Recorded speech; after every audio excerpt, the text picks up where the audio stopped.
a lover of good, self-controlled, upright, holy, and disciplined. So that's what you've been called to as a steward with your money, right? Right. So, stewardship affects everybody in the church. Your stewardship, my stewardship, our stewardship affects everyone in the church. Have you ever thought about that for a second? The way that you spend your money every day affects other people. Now, how can we say that? All right, so let me give you some statistics. Those who regularly give 10% or more in tithes at the church make up about 25% of the church. So you come here on a Sunday, a fourth of the people are giving 10% or more. The people who give between 1% and 5%, it's half the church. Half the people you see on Sunday morning are giving between 1% and 5% tithing. Those who seldom give at all, the other 25%. So a fourth of the church you see walking in on Sunday morning is not giving a thing. Right? So you say, well, that's up to them and God and the church, right? That doesn't have anything to do with me. So listen, so I did some statistical work. This is based off of a missions organization in the Baptist denomination. So if you add in the Baptist and the Methodist and all the other Protestant denominations, these numbers are probably a little bit different. But for every $100 you give in a year overseas, do you know how many people hear the gospel?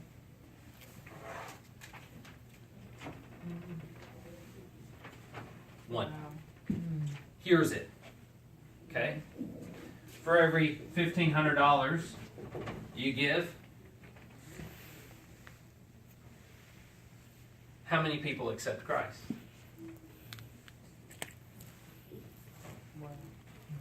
Okay? For every one church that's planted overseas, people that have never heard the gospel, for one church to be planted,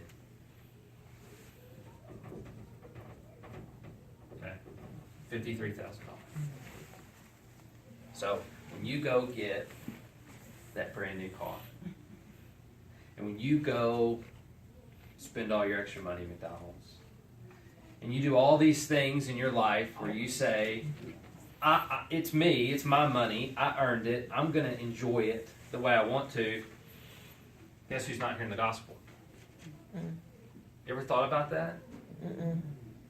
The way that you manage your money will affect someone's eternal destiny.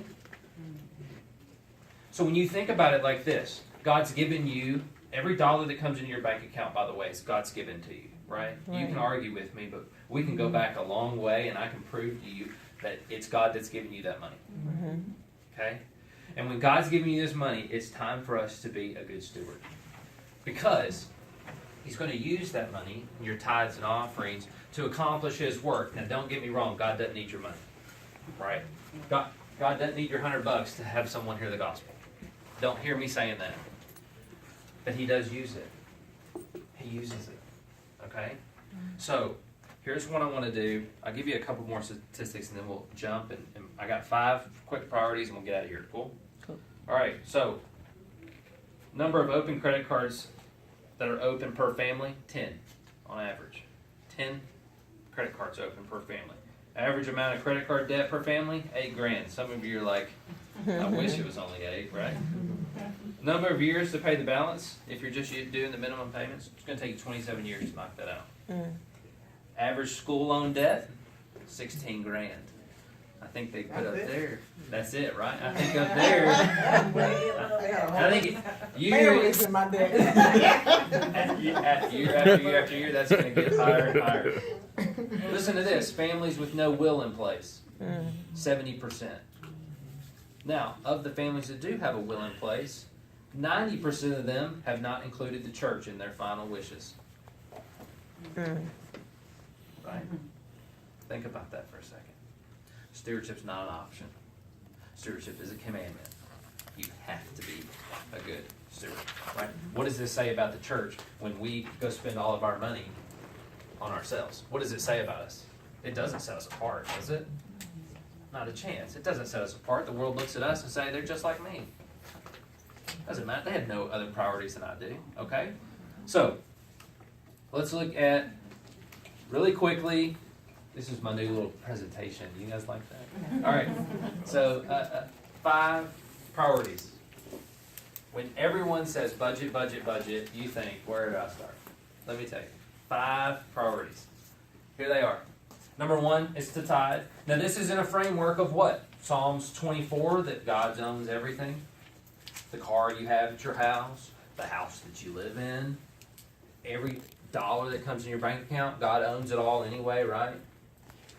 Right. He does own it all. So this is how you budget. This is how I teach my clients to budget. Tithe is the first one. Where do we start with when we're tithing? 10%.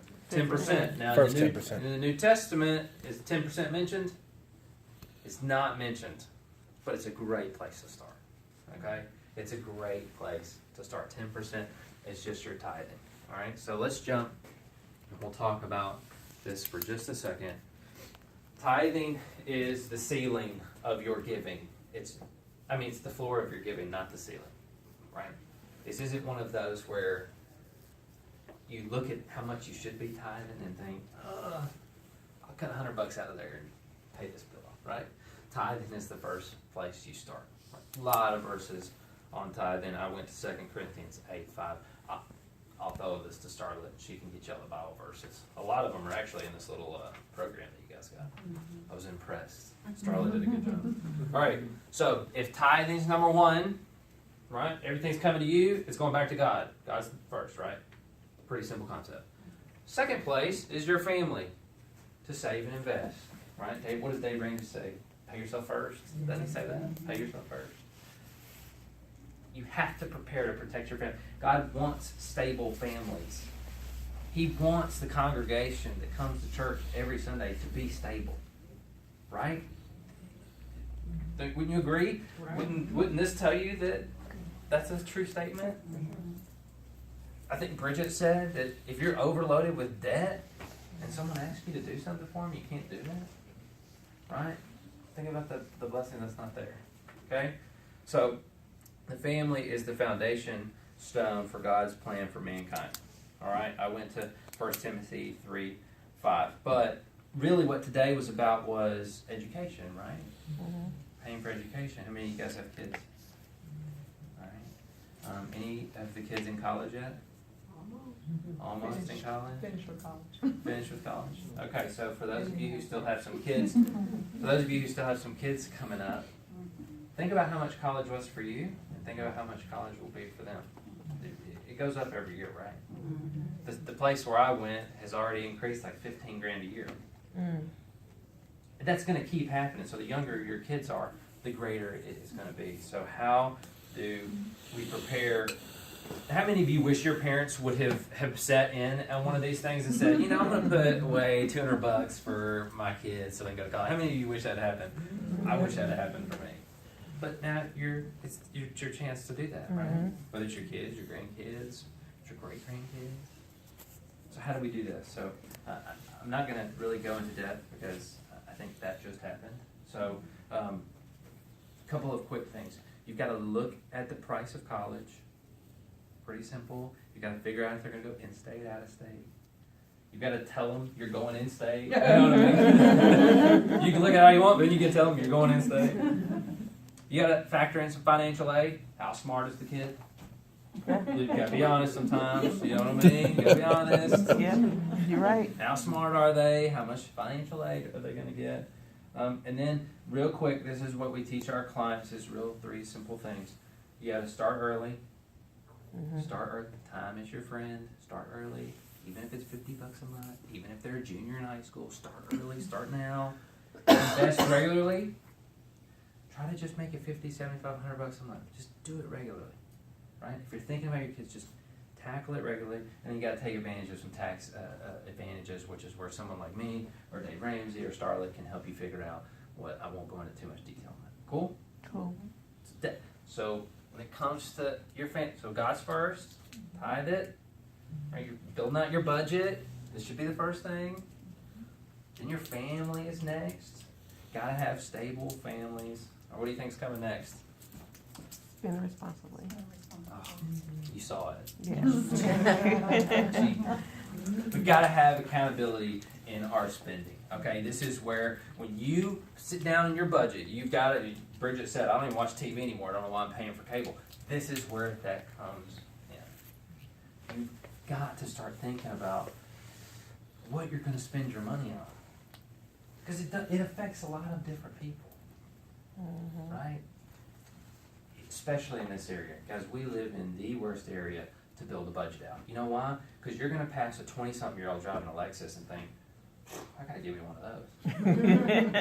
And you're going to pass neighborhood after neighborhood after neighborhood, and you're going to see a young mom come out in her minivan from an $800,000 home, and you're going to think, why can't that be me?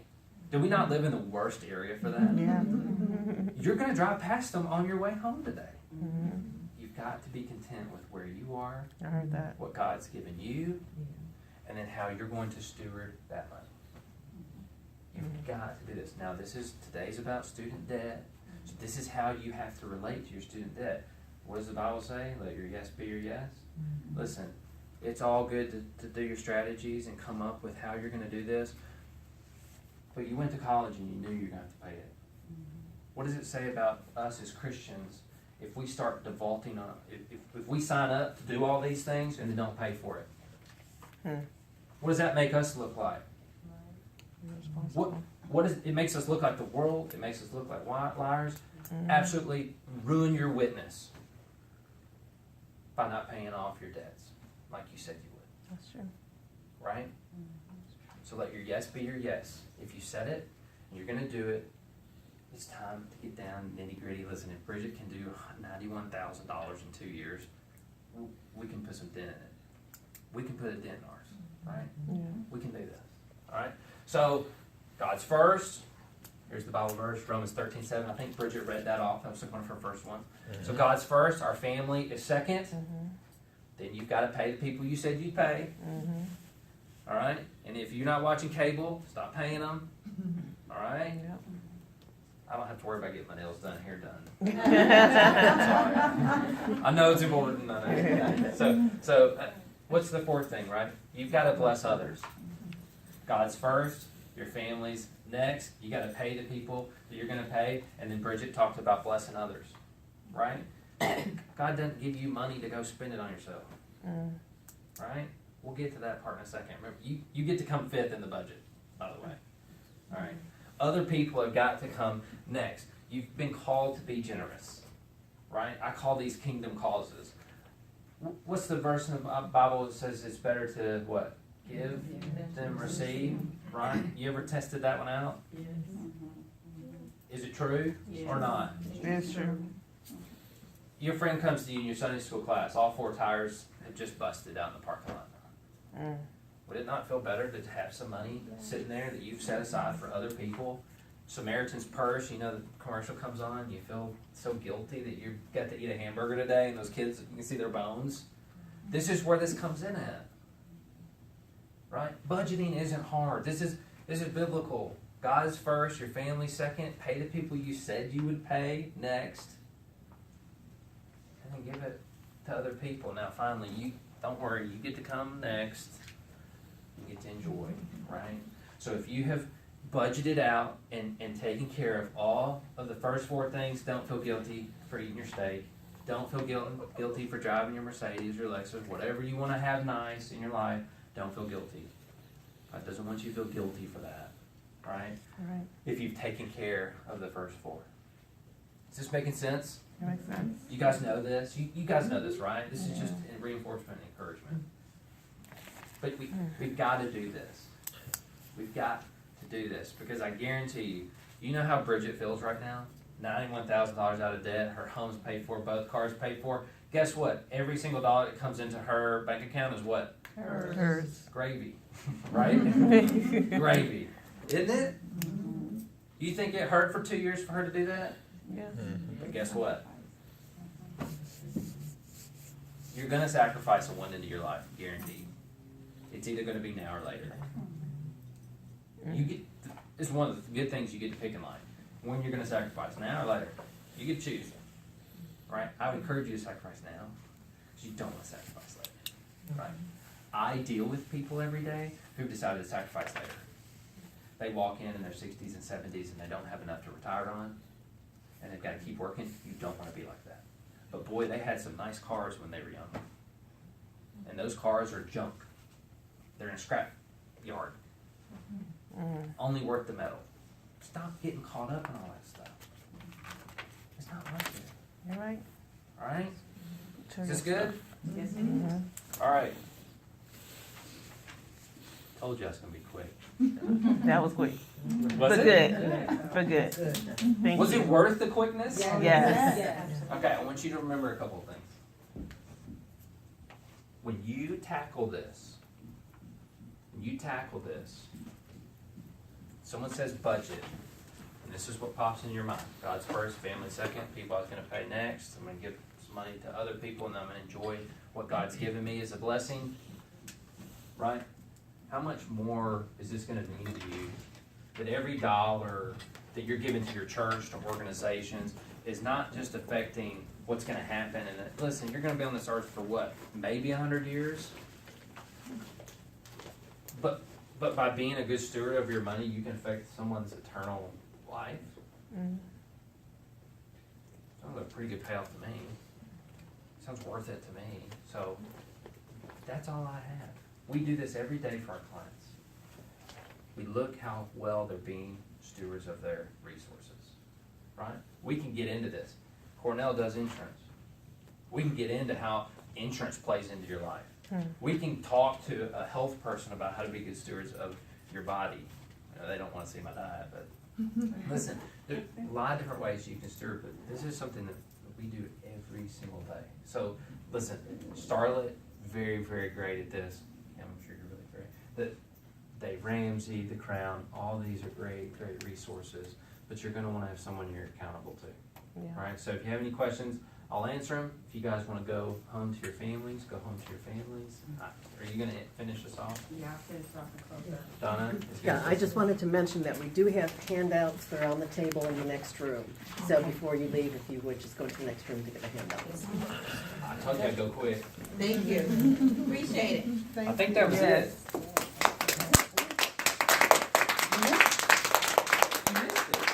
I recorded it. There you go.